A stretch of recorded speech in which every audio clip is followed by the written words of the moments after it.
Hi guys, this is Carrie from Rockin G Farm. I'm going to do a Christmas cookie countdown. And this is in remembrance of me and one of my very good friends who would always come to each other's houses in December, and we would sit there and we would make at least 25 dozen Christmas cookies. Her daughter was a very good baker, and she was spot on with all the chemical reactions, how to make all these cookies, just amazing. But since my friend and her family have moved away, we haven't been able to do that. So I decided, every December I get a little sad because she's not here to make the cookies that we normally make. So I decided I'm going to go ahead and share some of the recipes with you and help you have a wonderful Christmas season and maybe learn some new recipes that will become some of your family's favorites also. What I'm going to do today is, this is one that we always made even though it wasn't a cookie. It is going to be the fancy fudge from the Jet Puff marshmallow jar. It's right here on the back of it, and you just follow it step to step. It is the easiest fudge you can ever make. Normally you have to sit there with temperature thermometers and make sure that it gets to the right temperature. I have never ever in years upon years of making the Jet Puff fudge ever have I had it fail on me. So here we go. Okay, for the Jet Puffed fudge, you're going to need 3 cups of sugar. You're going to need 3/4 cups of butter. You're going to need 3 packages of Baker's semi-sweet chocolate, 4 ounces. So I have these 2 that are already 4 ounces, and then I had the larger box that had little squares that were 1 ounce per piece. So there's 1, 2, 3. So I've got my 3 ounces, or my 3 boxes of Baker's semi-sweet baking chocolate. And you have to have baking chocolate. You don't use chocolate chips, you use your baking chocolate. And then we need, I think it's a 1 small can, it's a 5-ounce can of evaporated milk. Well, I didn't have a 5-ounce can, I had the large can, so I'm going to use 5 ounces out of this can, and then I'm going to save it to make some more cookies, like maybe tomorrow. But the one thing on this, with your carnation milk, you have to make sure you shake it really good. And then you need a pan. This is an air bake pan. It's insulated with air.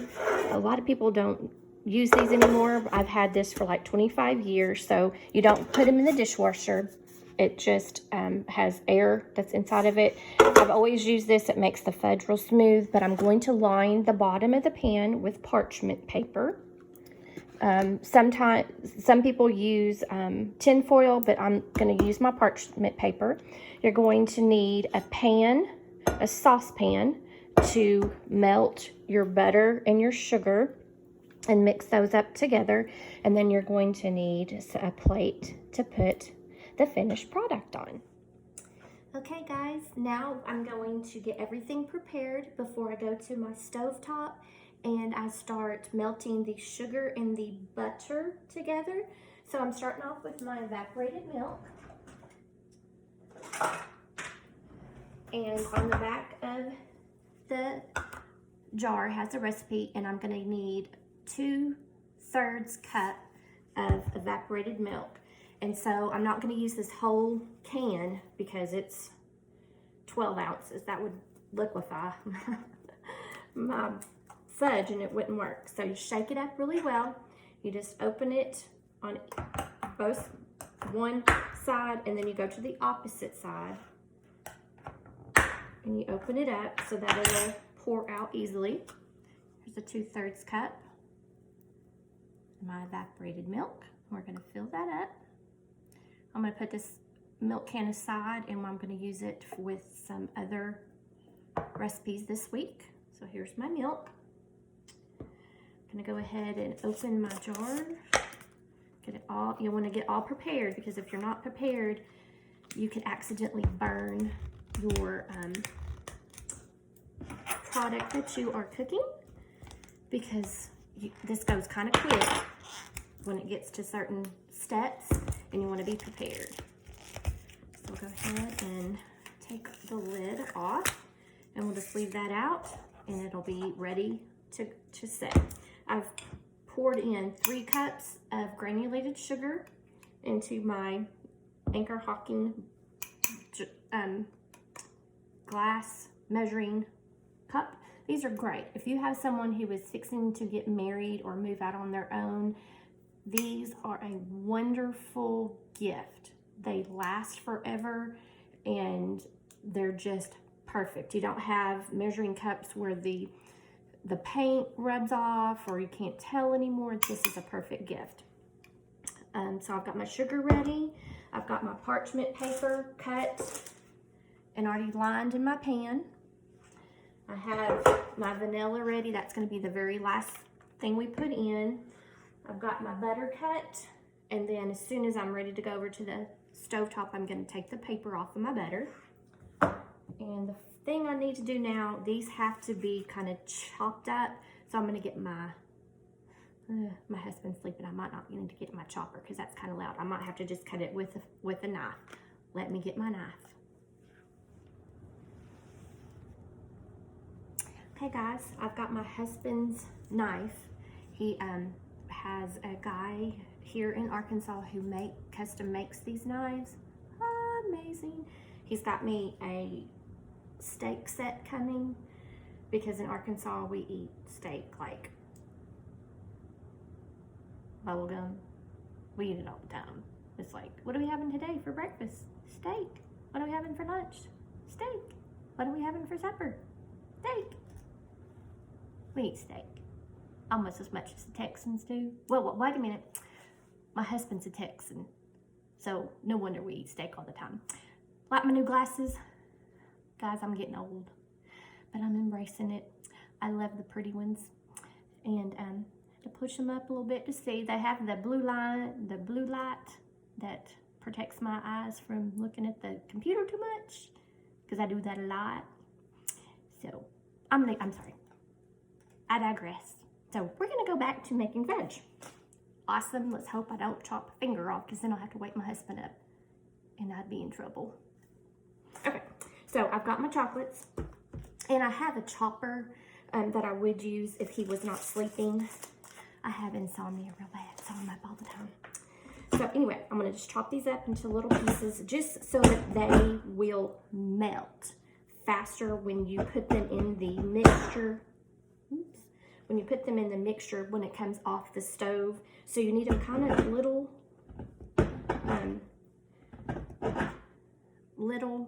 shavings, like you can see how sharp my knife is, just because it's making those, so that's how they need to be.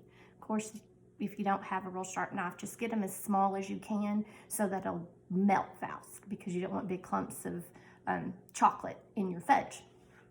So I'm going to turn y'all off for a second. I'm going to go ahead and chop all this chocolate back up, and I'll be right back.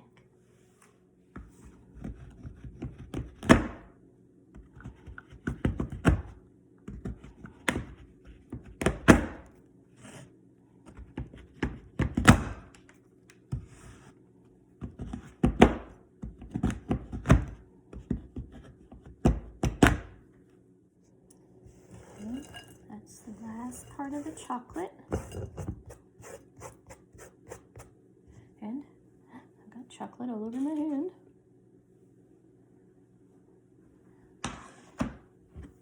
So there's all our chocolate. I've got a couple big ones, but hopefully they'll melt.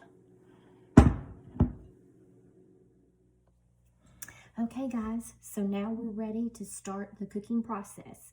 We are going to we're going to melt together the butter. I'm going to put that in my saucepan. You want to make sure that you have a big enough saucepan so that everything will fit.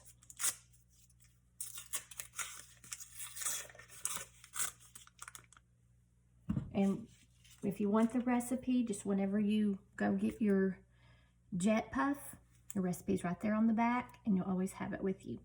So I'm not doing that yet. That goes later. So we're doing the butter. We're adding the milk, 2/3 evaporated milk, 2/3 cup. And then we're adding the 3 cups of sugar. You make sure, always double check mine. Bringing sugar, butter, and evaporated milk to a full rolling boil in a saucepan over medium heat. So here goes our sugar. I haven't turned my heat on yet because I want to get everything in there first. Okay, so I've got my saucepan on. I'm going to turn it on to medium heat, which probably about 4 is what it's going to be on. Let me get a rag. And so what I'm going to do, I'm going to let this start warming up and just kind of mix it in together. You want to make sure that you are continuously stirring it because you don't want it to scorch on the bottom of your pan, because sugar and milk will melt very fast on the bottom of your pan and then start scorching. So you have to kind of make sure that you're moving it around so that those sugar granules and the butter doesn't stick. I'm just going to continue to stir until this starts melting. This is going to take a good maybe 10 minutes, maybe a little bit longer. I don't like to turn my heat up any higher than medium because it can go like that and then you'll be scorching everything and you'll have to start all over. And we don't want to do that. We don't want to start all over. Okay. So after we do this, we're going to take it off the heat. We're going to count it for 4 minutes when it starts coming to a roiling boil. And I'll show you what that looks like. And then we'll time it. Or if you want to, you can use a cooking thermometer, but I don't have one. I've never had one. So I just kind of learned from what I've done in the past to making it what it looks like and how it needs to look. Now, sometimes if you do cook fudge on a day that it's really humid and raining, it doesn't set very well. So you might want to wait until a day where it's not a lot of rain or humidity.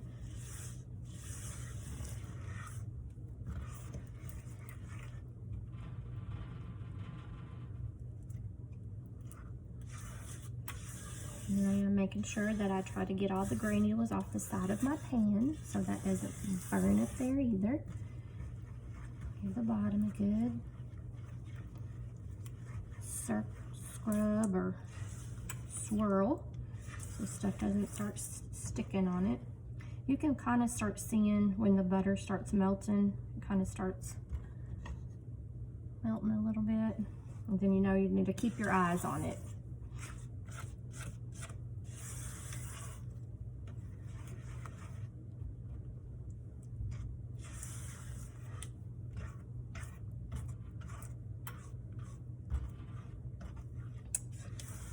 You'll notice that when it starts to warm up, the granulated sugar will start turning liquidy, which is doing right now.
I'm gonna finish this a little bit, bring y'all back so you don't have to sit and watch me stir.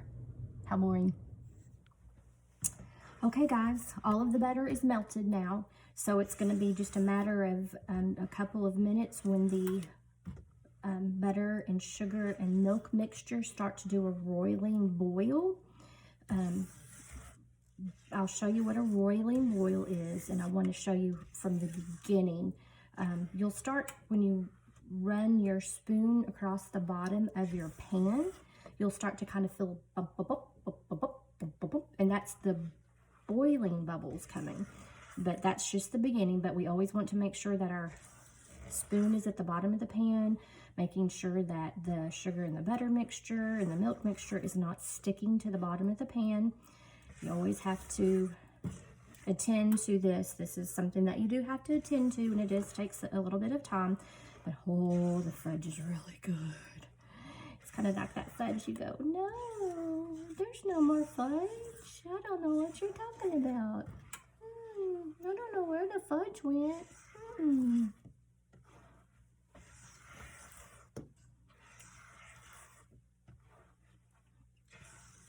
So as you can see, there's no more butter in there. It's all just a liquid. And most of the granules have melted out of the sugar.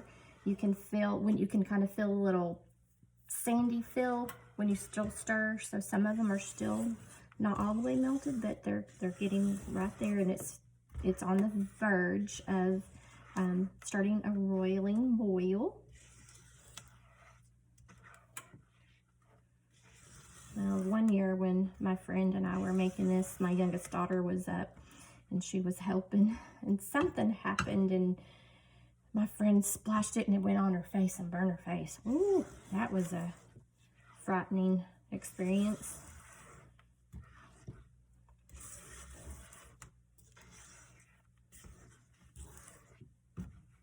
There we go. Oh, yep, there you go.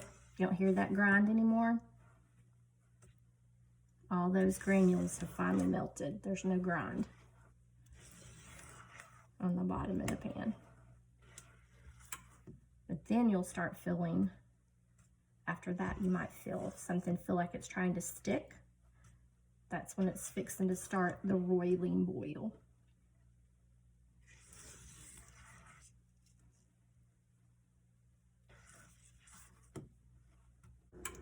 Okay guys, it's starting to boil, and I want you to look and see what it looks like at the first steps of a roiling boil. You can see the little bitty bubbles coming from underneath. So you just continue to stir, and then all of a sudden this whole thing is going to start bubbling. See how it's starting to still bubble while I'm stirring? That's the beginnings of a roiling boil. See? And you just need to make sure that you don't let it stick on the bottom. There's a couple of spots you can kind of feel where it's getting real hot. We'll just need to keep that stirring. It'll go ahead and all of a sudden start boiling. It's like, whew. And you'll go, oh, that's a roiling boil. This right here is just a barely boil. Just a barely, getting ready to boil.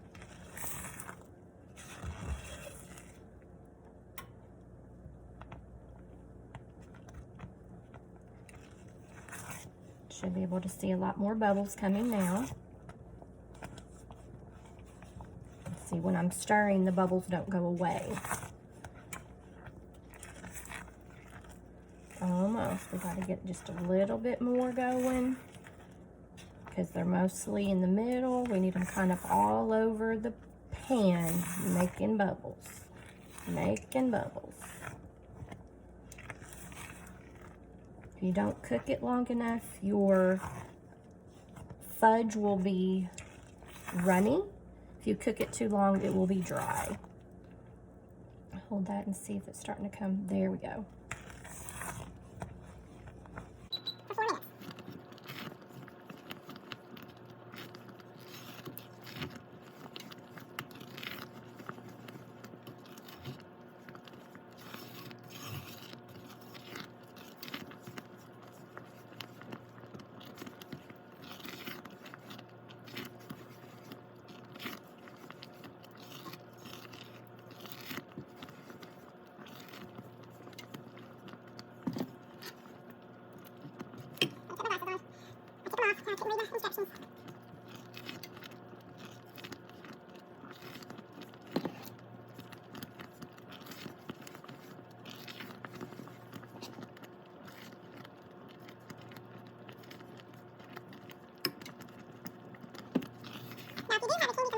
check it, and it should be 234 degrees.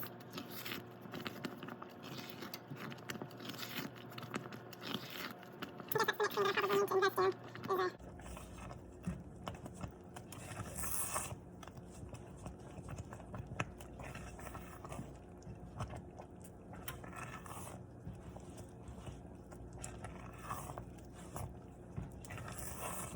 almost there. And then we're going to take it off the heat, and we're going to put our marshmallow fluff in it along with our chocolate.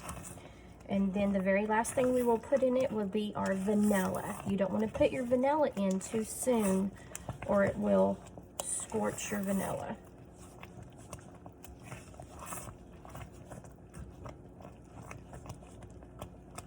And you don't want to splash this on you, because boy howdy, it is hot.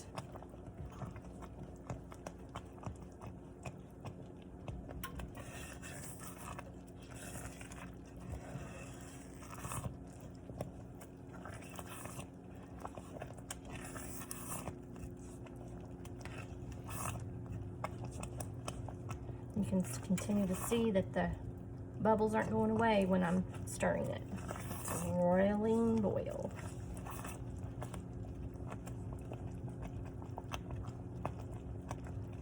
"39 seconds.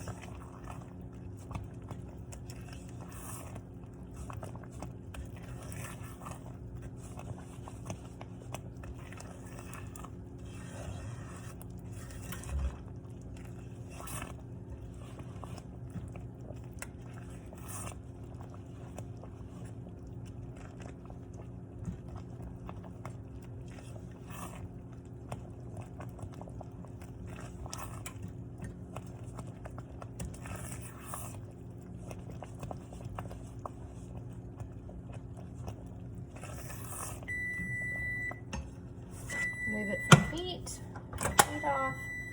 We're going to put our marshmallow cream in real quickly.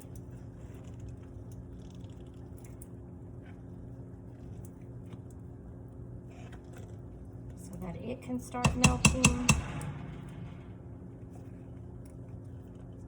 And I like using a spatula because you can get everything out of your marshmallow cream jar. I'm gonna let that sit for a second while I grab my chocolate. I'll grab my chocolate and I start putting my chocolate in. Now you can see why you needed small pieces, is so that it would melt. So we'll just continue to fold this in together.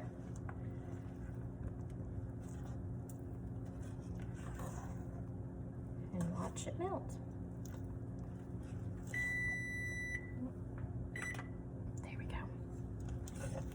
Oh my gosh, it smells divine. Oh, I could get in real trouble with this. Does anybody want to get in trouble with me with the fudge? Oh, you know, I always say the holidays are a time to enjoy yourself. You know, if you want to have a piece of fudge or some cookies, that's okay. Just don't eat the whole fudge batch. Because if you eat the whole fudge batch, you'll have to make another one. Hey. But that's okay. Just eat in moderation. Today, and then tomorrow, and then the next day after that, and the whole batch will be gone. And you would have eaten it, but you ate it daily in moderation.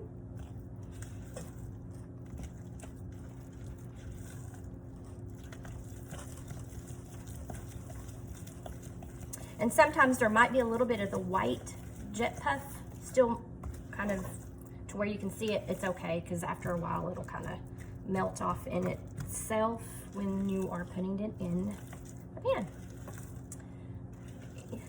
Looks like it is good. Starting to harden up on the edges. I'm going to get my vanilla real quick and put some vanilla in it, and that'll be it. Like I said before in some of my videos, I never measure my vanilla. This is how my mother taught me. This is how my grandmother taught me.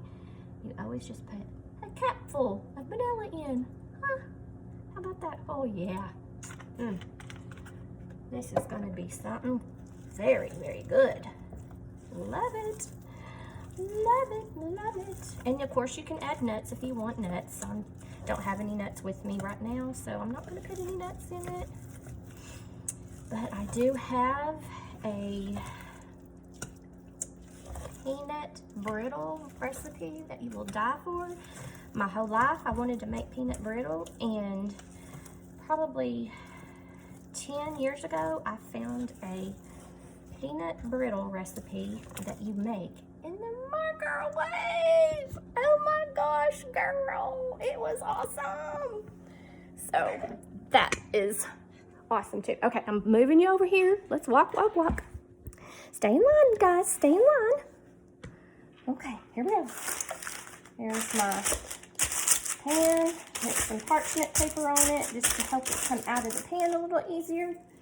And then we are just going to, ouch, hotness.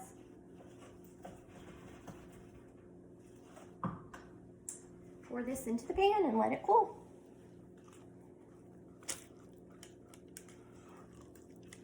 Oh, the smell is so divine.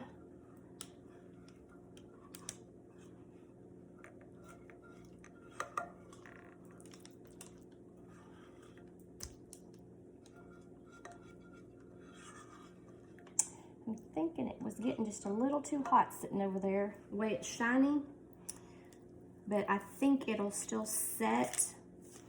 This, like I said, this is a really foolproof recipe. I've never had it not set for me. Sometimes it might be just a tad softer, a tad drier, but this one looks like it might be a little softer, but oh my gosh, it's good.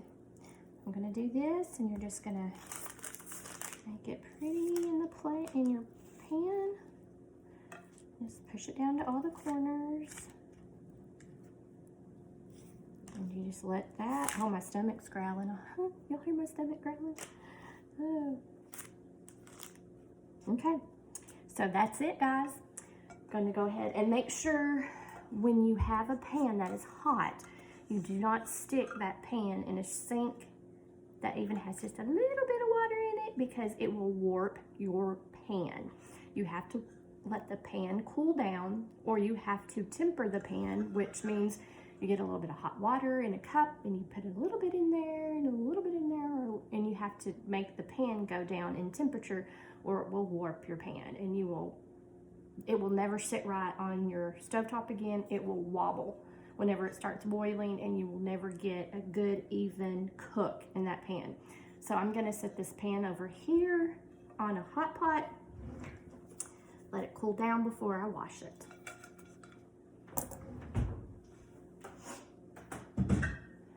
Okay guys, when this is done and it is ready to cut and put out on our little plate to let our family eat it, I will show you the finished product. Okay guys, it's the next morning. I'm fixing to go to work. I was going to show you, we have fudge. Yes, we do. And I thought that it was going to be a little soft, but it ended up being just right. So today, I'm going to take me a little bite of my fudge as a little splurge, and I'm going to have a wonderful day at work. All of y'all, make what you have beautiful. See you next time.